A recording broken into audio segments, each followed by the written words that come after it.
her silken tresses. Nasile's duties were few and simple. She kept hurtful weeds from growing beneath her trees and sapping the earth food required by her charges. She frightened away the gadgols, who took evil delight in flying against the tree trunks and wounding them so that they drooped and died from the poisonous contact. In dry seasons she carried water from the brooks and pools, and moistened the roots of her thirsty dependents. That was in the beginning. The weeds had now learned to avoid the forest where the wood nymphs dwelt. The loathsome gadgols no longer dared come nigh. The trees had become old and sturdy and could bear the drought better than when fresh sprouted, so Nasile's duties were lessened and time grew laggard, while succeeding years became more tiresome and uneventful than the nymph's joyous spirit loved. Truly, the forest dwellers did not lack amusement. Each full moon they danced in the royal circle of the queen. There were also the Feast of Nuts, the Jubilee of Autumn Tintings, the solemn ceremony of leaf-shedding, and the revelry of budding day.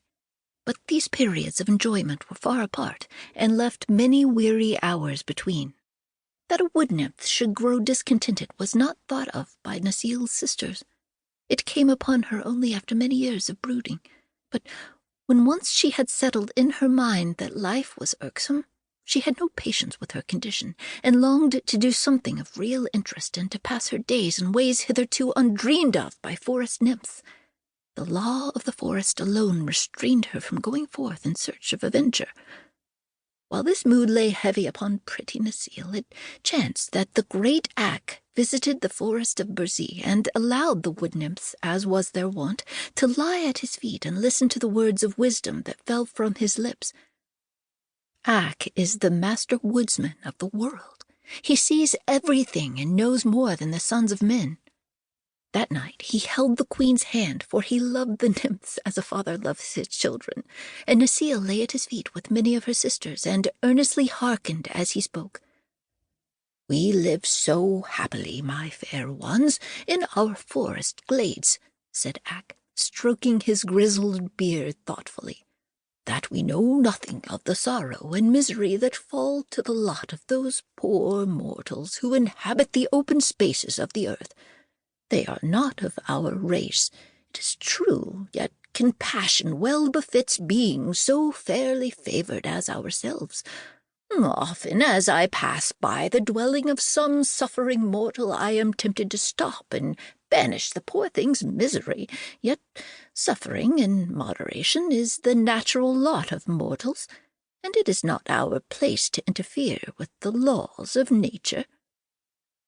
"Nevertheless," said the fair queen, nodding her golden head at the master woodsman, "it would not be a vain guess that Ak has often assisted these hapless mortals." Ak smiled. "Sometimes," he replied, "when they are very young, children, the mortals call them, I have stopped to rescue them from misery. The men and women I dare not interfere with.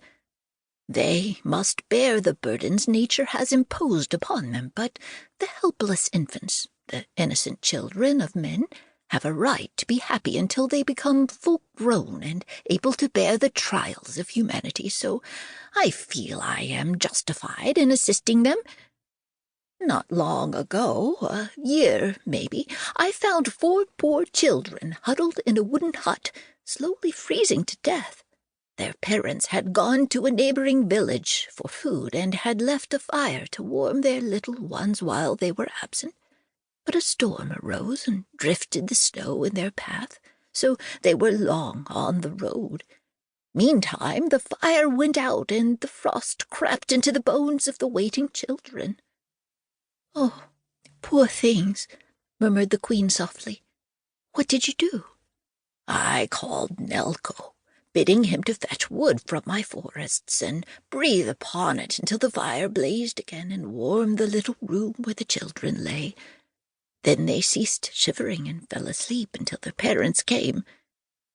"I am glad you did this," said the good queen, beaming upon the master.